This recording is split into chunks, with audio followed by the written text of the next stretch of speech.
عندك حق. عارفه يا نهاد، زمان كان اهالينا وامي الله يديها الصحه قالت لي كلمه، وقالت لي يا ابني ده مثل من ايام جدود الجدود.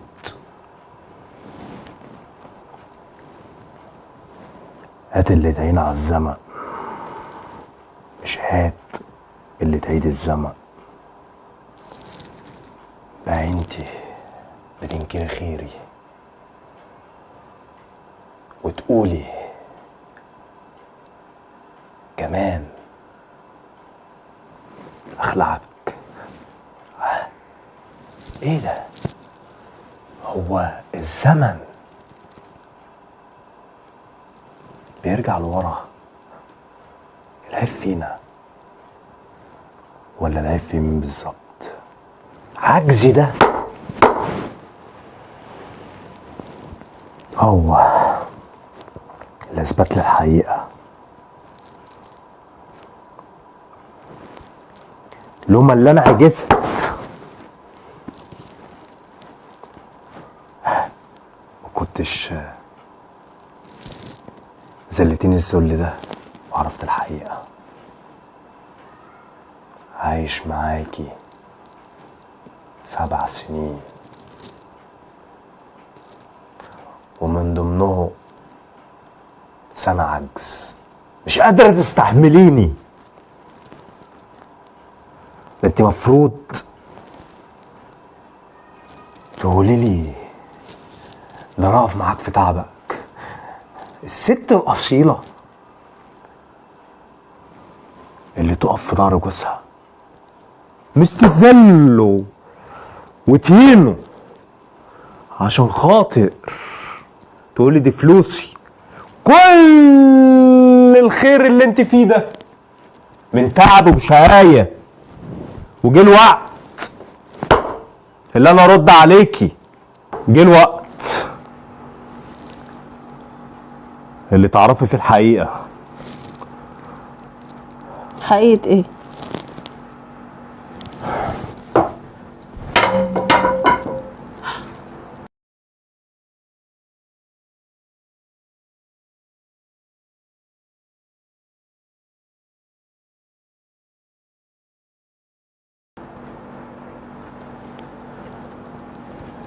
مش بس كده، لا،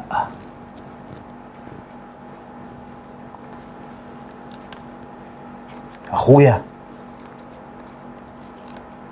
حول لي 250,000 جنيه. ما انا عملت العمليه ازاي؟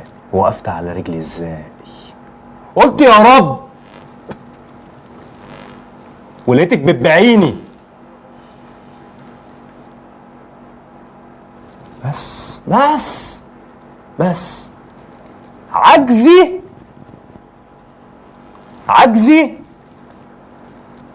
عرفك الحق فين، صح؟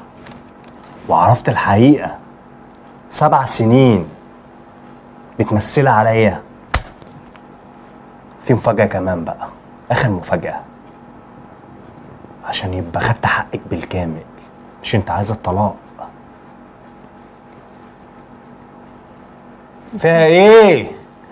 فيها ايه لو عملت العكس؟ قلتلك اللي بيحصد شر بيلاقي شر، واللي بيحصد خير هيلاقي الخير.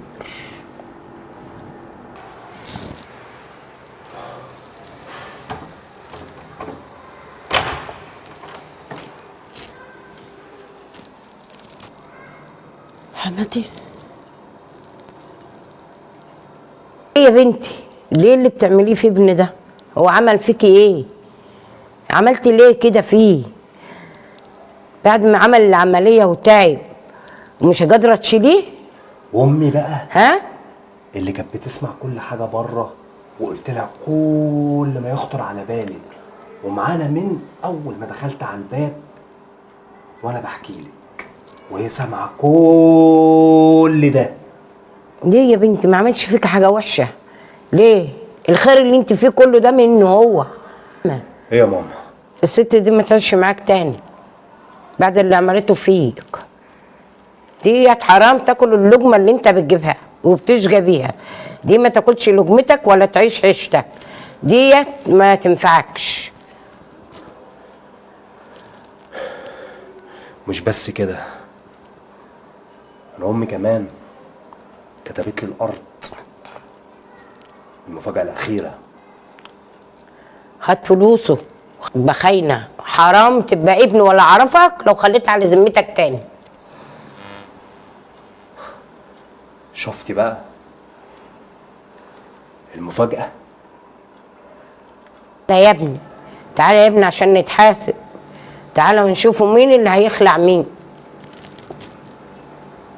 تعالى يا ماما، اتفضلي يا ماما. مش بس كده يا ماما، اللي انت هتقوليه كله انا هنفذه، بس اخد حقي الاول. ماشي يا ابني، انت مش هتاخدي اي حاجه، انت هتطلعي بطولك وهو اللي هيدوخك، مش انت اللي هتخلعيه.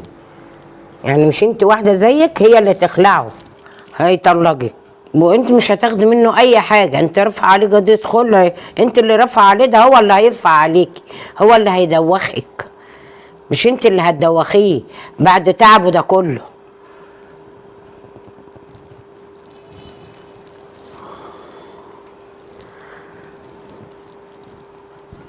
فعلا الشيطان شاطر زي ما بيقولوا. بس والله يا محمد انا مش قصدي اي حاجه، انا المفروض كنت استحمل واشيل، وانت يا ماما عندك حق، الست الاصيله لازم تستحمل وتشيل جوزها على الحلوه وعلى المره، والمره قبل الحلوه. ادوني فرصه بس اصلح الغلطه اللي انا عملتها دي. لا ما ينفعش، ما ينفعش يا بنتي تغدري بيه ما ينفعش تقعدي تاني.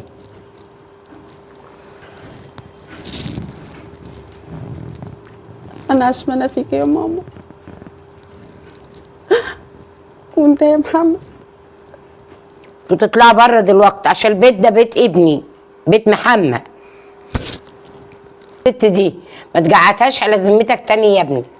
لا يا ولدي. ما هو فعلا اللي عملته ده يا ماما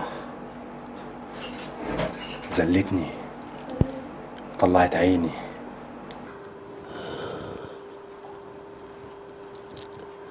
انا فعلا عندك حق يا ماما، المفروض كنت استحمل واشيله،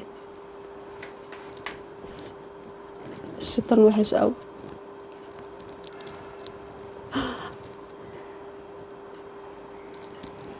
انا كان غصب عني، قرف في الشغل وقرف في البيت. يلا بقى نقول النصيحة يا جماعة. اللي انتوا شفتوه ده طبعا مجرد رسالة بنقدمها. لازم الواحدة تستحمل على المرة قبل الحلوة، ودي الست الأصيلة اللي تشيل جوزها أيا كان. وطبعا ماما النهاردة أول يوم تصوير معانا، وده شرف ليا طبعا، ونورتنا النهاردة، وست يعني أصيلة فوق الجدعنة كلها. الله يسترك يا بنتي.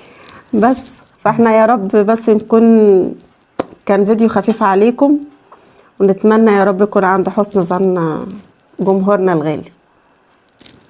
يا ريت يا جماعه تشيروا الفيديو ده على قد ما تقدروا عشان يوصل لكل بيت وكل زوجه، يعني لو مش بتتقي الله في جوزها تتقي الله فيه. ويا ريت شير كومنت. دمتم في امان الله. لب أصلة كلمه محمد. بس كندا انا خدت منه كتير وعملت خير كتير، وباخد لا مؤاخذه على قفايا.